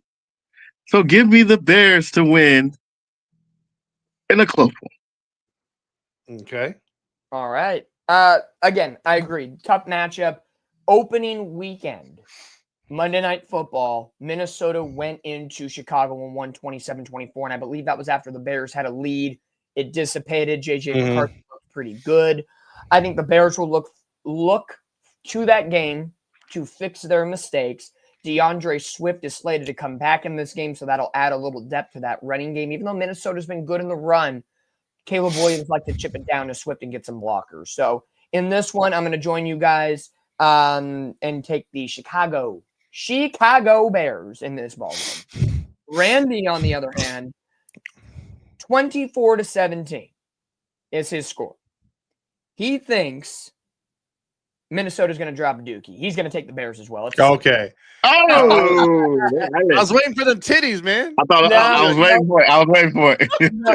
No titties. No. The Bears. It's cold. Even though it's in a dome, both cities are cold. You got to keep those titties protected. What a tease. All right. So now that moves us on to a nasty game in New York. The Packers. Talk about needing a get-right game. They are 5-3-1. Giants are 2-8. Who's going to start? Russell Wilson, or are we going to see Jackson Dart? 59 degrees and rain. Green Bay is a 7.5-point favorite. 43.5 is your total points. Give me the Packers, man. I don't see us. I don't see the Packers losing. I don't, and especially if Russell Wilson's in there, you might as well double digit that. 14. Yeah, I'm with you. I believe Jackson Dart won't play this game. So if it's Wilson, give me the Packers. Even if it was Dart, I'll still pick the Packers. Yeah, it would be a much closer game with Jackson Dart. Giants, please do the right thing by Jackson Dart. Don't have him play this week. No. This has to be a Packers win. I'm going with Packers on this one as well. And even though, remind me, is this in Green? Oh boy, it's in New York. Oh boy, it is in New York. Yeah, Randy is going to, in a close game, he thinks it's going to be a little close in this one. 20-17. In the Cheeseheads pick up this win this week. Screw you, Bonds. Disrespecting Cowboys. Now you got the Cincinnati Bengals going into Pittsburgh.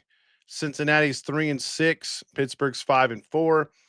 Pittsburgh's 5.5-point favorite. Tickets going as low as $110. Who you got, Todd? Give me the Natty. I got the Natty to pull the upset, man. I'm going to take a shot. I'm probably going to be feeling this because I think this is my third questionable pick. And I can't trust Aaron Rodgers now as the season's getting late. I just have a feeling, man. I have a feeling the Bengals. All right. I got a feeling you're wrong. I got the Steelers, and I'm trusting them one more time. I think it is going to be a close game. But just give me the Steelers. Give me the Steelers. Yeah. Well, either that's way, all no I'm matter what I pick, we may have an island boy on our situation. Oh. Maybe don't know. Cincinnati had that big win on Thursday Night Football a couple weeks ago, stunning Pittsburgh. This one's going to be in Cincy or in Pittsburgh? It's in Pittsburgh. It's in Pittsburgh, I believe. Pittsburgh's a tough place to play. However, Uh-huh. I'm going to go against my bitter judgment and say the offensive scheme of Cincinnati is a little more explosive right now. Give me Joe Flacco. Because of the news of Joe Burrow, that might pep up Cincinnati this week, knowing their big guys coming back soon. You got a point. Give me the Cincinnati Bengals in this game for Randy. Cue up nothing. We have a split on our hands. He's joining Matty's team. He's saying the Steelers in this game by 2 points, 21-19. Nice. Okay. I ain't no island boy. We have our first Splitsville of the week. All right. Good job, Randy. Now that'll move us on to a game where this one, I don't know, dude. Like It makes no I don't sense know. again. Yeah, I mean Chargers 7-3 versus the Jaguars 5-4. What do you are mean you don't know? these two teams are Jekyll and Hyde out of everybody. Yep. Tickets going as low as $48. The weather won't be a factor this week. 77 degrees and sunny. Chargers are a 2.5 point favorite on the road. Who you got? Todd is not picking WNBA. I just can't see it. Yeah, I know can't. you're not. Just fuck the Jags. Give me the Chargers. I can't. I couldn't do it. I want to give up on picking the Jags, dude. I mean, they're such a disappointment. I don't know, man. The Jags are one of those teams that you just don't know who's going to show up. Give me I hate to say it, but give me the Chargers. And a close one, man. A close one. Give me the Chargers.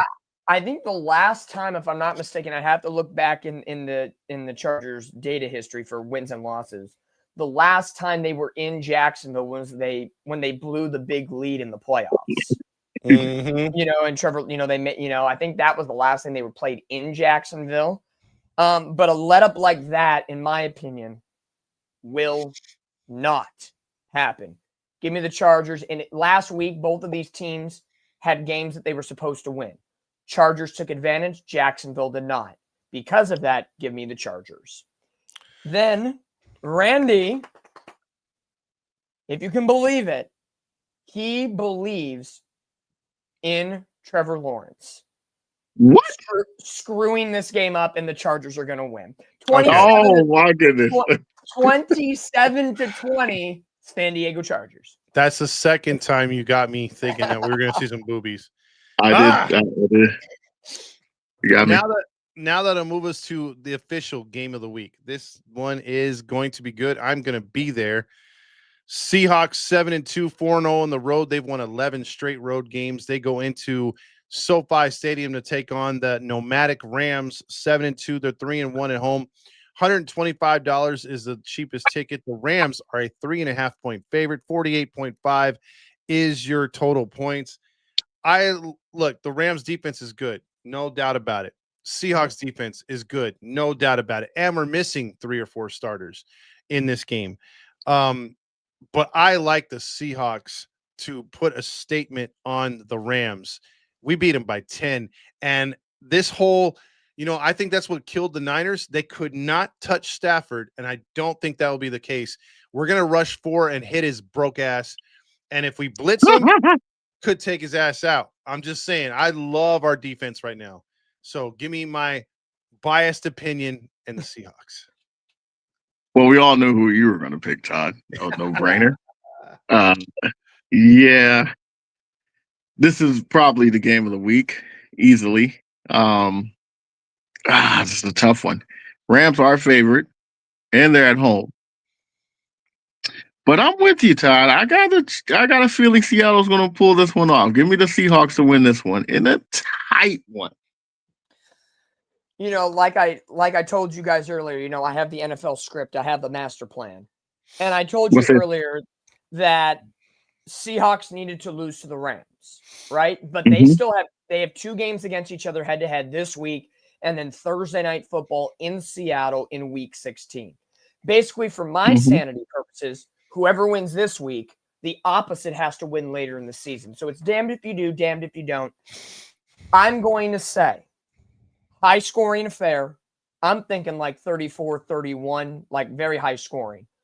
Because the Rams have a little bit more firepower with Puka Nacua, Devontae Adams, even though he's questionable, I'm going to guess he's probably going to play. Stafford's playing at an all-time level right now.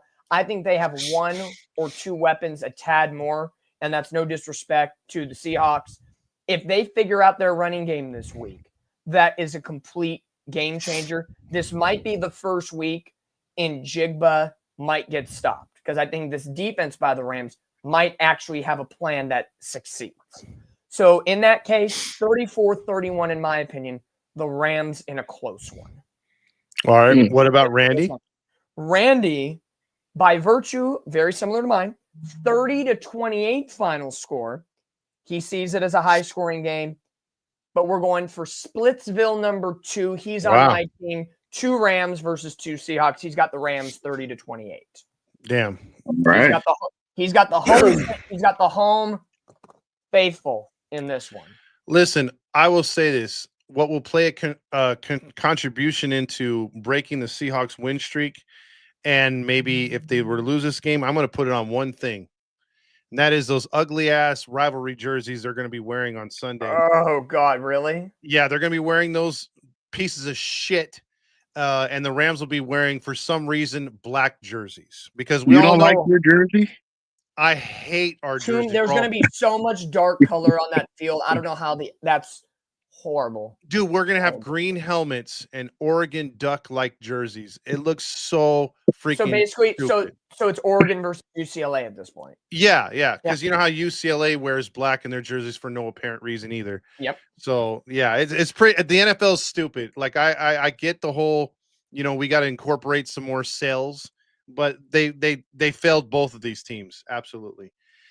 Now we move on to the 49ers, 6-4. The hospitals, the walking hospitals, take on the Arizona Recards, which, again, another home game. The Niners get about, 10 or 12 home games a year? This is just another one right here. Hey, we took over MetLife Stadium 2 weeks ago. Oh, yeah. And I think that was even more apparent than freaking Levi South. What was last year was impressive when he took over Dallas. I was like, holy shit. Mm-hmm. That was crazy. But yeah, the Recards are supposedly home. They're 3-6, 1-3, $78 is your lowest ticket price. Listen, I think the Niners with turf toe Purdy out there should be a 7-point favorite, but for some reason with Mac Jones, they're only a 2.5-point favorite. So no impressive breakdown for me on this one. It's the 49ers all day. Yeah, I'm with you. I think I'm done with the Cardinals. Give me the Niners to win this one. The Niners have a trend ever since week 3. It's been win, loss, win, loss, win, loss. They're coming off a loss, which means it's going to be a win. They're going to hit the road. If they want to compete in this division and the master plan finish 12-5, they can only lose 1 game. And I only have them losing to Indy the rest of the way. They got to go 6-1. The journey starts this week. Defense got to figure it out. And I trust Robert Saleh. I know the pieces are very not what he thought when he came back to the Niners with all the injuries.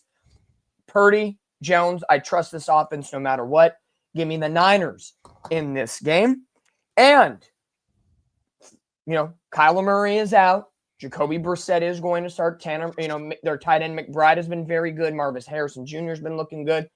But Todd, I want your eyes on the screen. Oh, I'm an island boy. Yes, I'm an island boy. I'm just trying to be. Yes, I'm an island boy. I'm the only one that picked the team.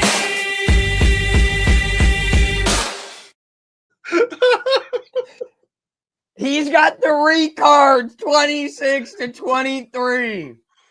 Does he want to stay in last place or get in last What? place? That's He's a got- terrible pick, Knowing man. Randy, this is probably his response. I got a feeling. He's What? got a Got a feeling. feeling. And there we go. Randy, Randy. Randy comments perfectly. Tittiesville. Dude, that is a soundbite we need for this show. When Randy makes a pick like that, Matt. Randy.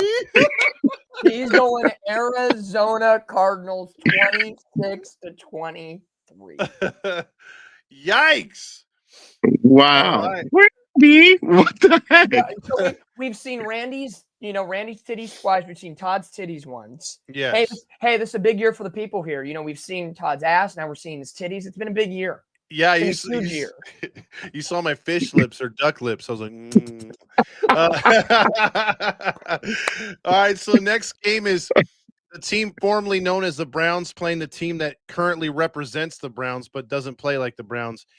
49 degrees. This is supposedly a rivalry game, but it's not. And we have a wiener for now the season low on ticket prices. We've gone low. How low can you go? 14. Lower, my friend. 9. $10. $10 Wow. to get into Cleveland to watch the Ravens, who are 8 And they're playing Baltimore. Yeah, $10. bro. Wow. Wow. If I lived in Cleveland. If Yikes. we lived in Ohio, we'd be Yeah. going together. Talk about the butthole of America, Ohio. But here's the thing. Ravens all day. Ravens all day. I'll say the same thing I said for the Niners. I mean, if you lose this game, shame on you. That's all there is to it. Yeah, just no need to go into this. Give me the Ravens. Last year the Ravens went into Cleveland early on in the season and got their ass handed to them. Mm-hmm. I got a feeling Lamar's going to be just fine. Ravens win. Right. Same thing. Randy's in tandem with all of us. I surprised everybody with my pick, not with Randy's pick this time. I was going to say Randy. However, his score breakdown is very close. Ravens 24, Browns 22. Oh, it's way too close, dude. Close. He's getting I don't know about that one. It might be, it's going to be the butthole clincher of the week, according to him. wow. Okay. Mm. I was not expecting that. Yeah. All right. So with that being said, you now have another game, which is division rivalry game. Chiefs at Broncos, another opportunity for one team to ascend and put the other one's nail in their coffin, or at least get it pretty close. Or do the Chiefs get back into it? Chiefs are 5-4 coming into Denver, who's 8-2, 5-0 at home. Chiefs are 1-3 on the road. Tickets going as low as $278.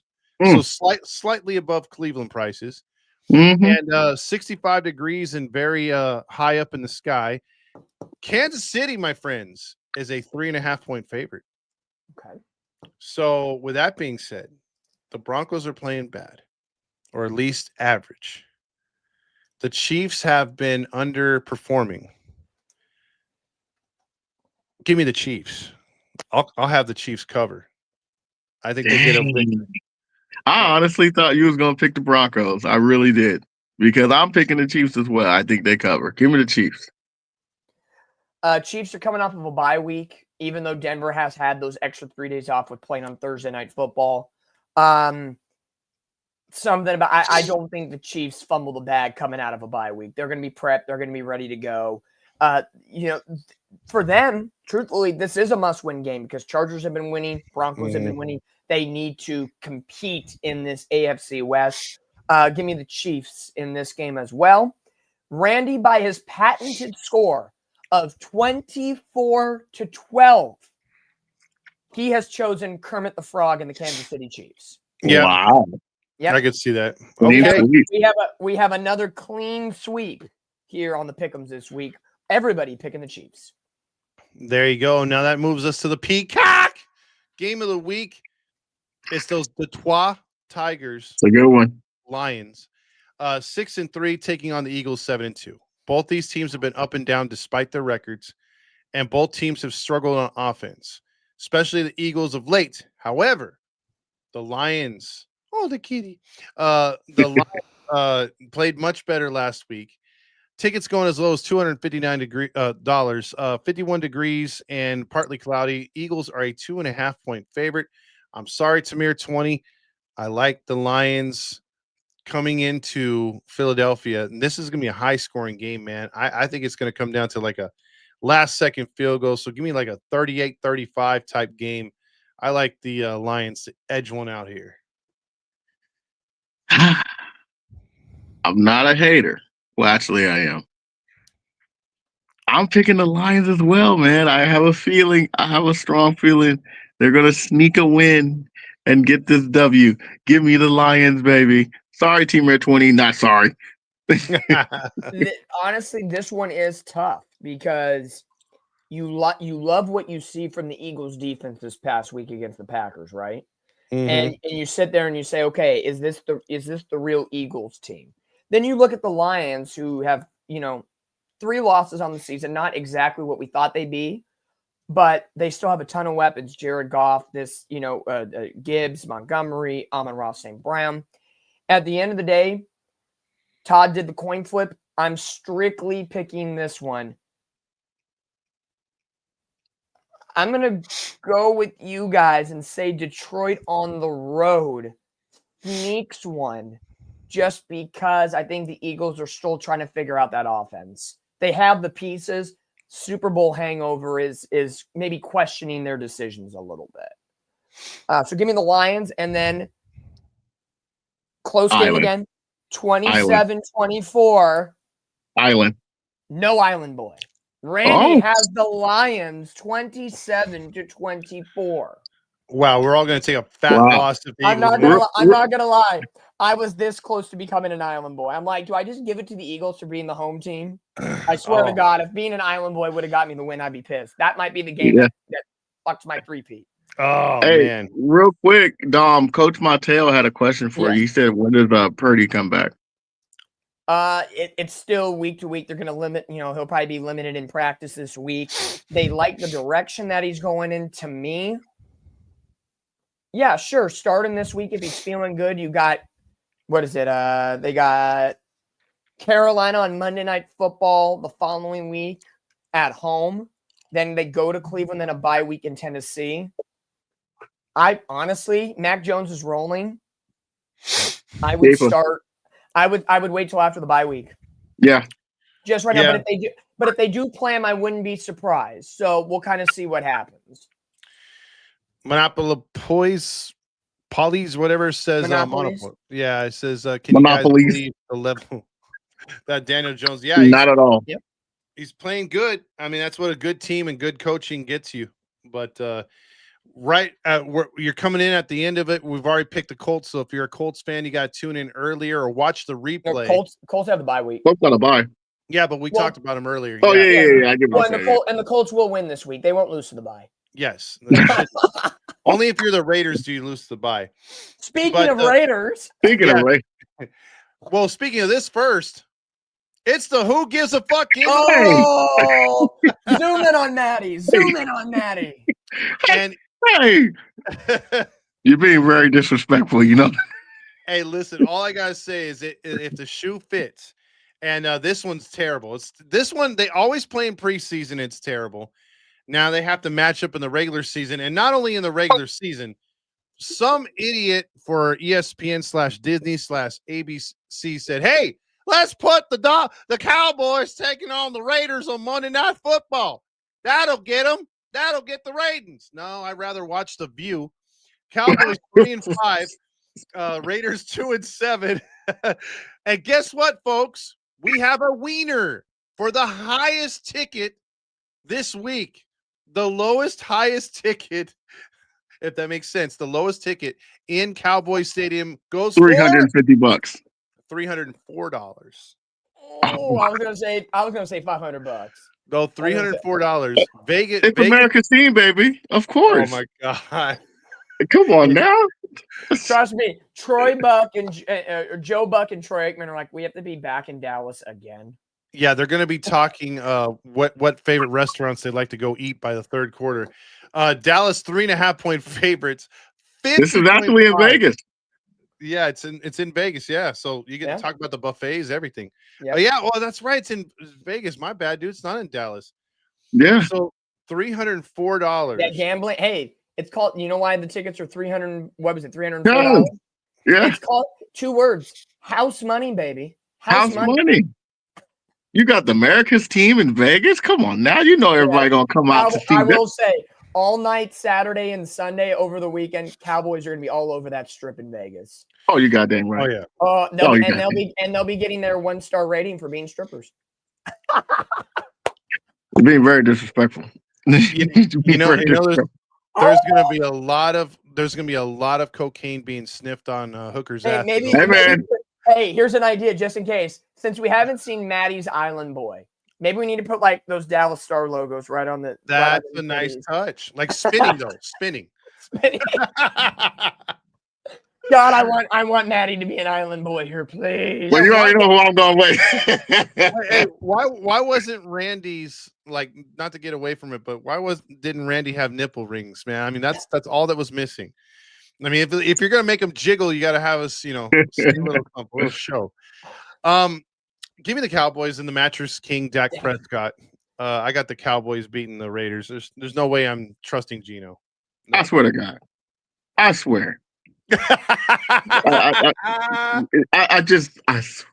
Man, please.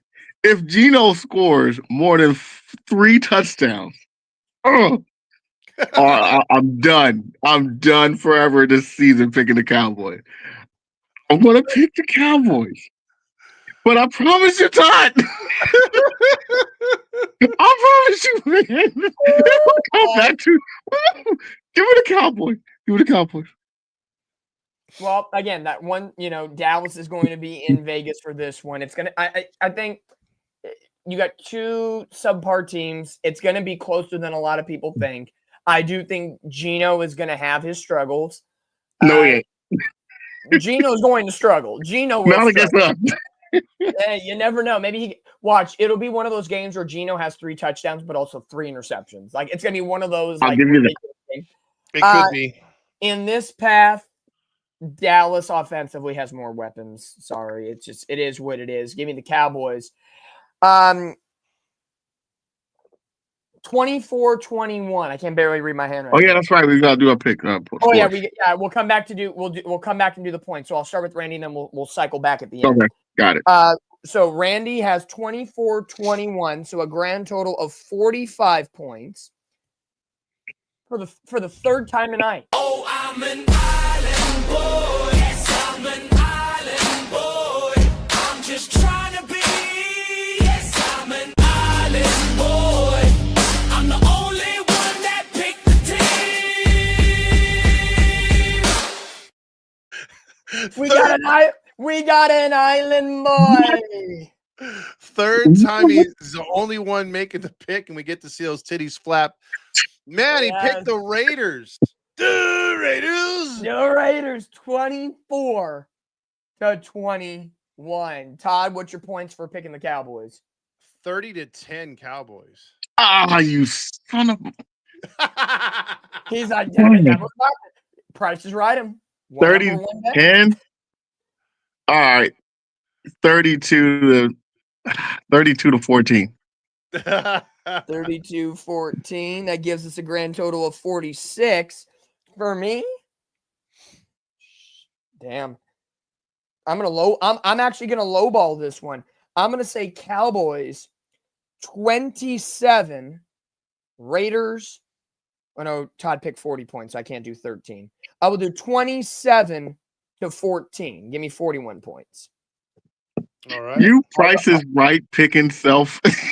Hey, I Price is Right, Todd. You Price is Right, Randy, who has 45. You took 46. We all Price is Right at each other. Absolutely. You know what? Don't get sassy with me, sir. Don't be disrespectful for the interim producer stars. Don't. Hey, I have my finger on the trigger. We can put Matty's Island video up. No. Good. Yes. You don't miss a producer to stars now. We're just missing Dom and Matt's. Maybe next week, Dom or Matt. Maybe next week. Debut. Man, but not this week. Fingers on the trigger never happened this week. Trust me. I almost had it. I almost picked the Eagles. to break the train, but Island Boy can be saved for another week. We don't need, Absolutely. as a I'll two-time save mine too. back-to-back champion, no one needs to see my titties this week. Oh Lord. No one needs to see them titties this week. No, thank you. Those Italian meatballs. They're brewing a little bit. They're brewing. All right. So with that being said, well, we got the Ducks post-game show heading right up after this one. So we appreciate all that tuned in, and stay tuned. Send your picks in to Randy so that he can get your points and all that other good stuff for the records. And then also you can check in with us next week and see how you did. And if you missed any of the show, you want to fast forward to your team's part or whatever, it's on the replay on the live section on Halos in the Infield. Yeah. So there you go. Yeah. Any final words, guys? No, great week, Randy. Get well. We're looking forward to having you back. Thank you for uploading all of the Get well, buddy. videos and everything. For me personally, we're gonna go 3 times in a row. Dub City, 3 week. We're gonna go back to back to back. This is why I regret asking Dom. Does he have any final words? Go, Matty. No, just everyone enjoy the rest of their night and rest of their week. And we'll hope to see you guys next week. Peace. Cheers.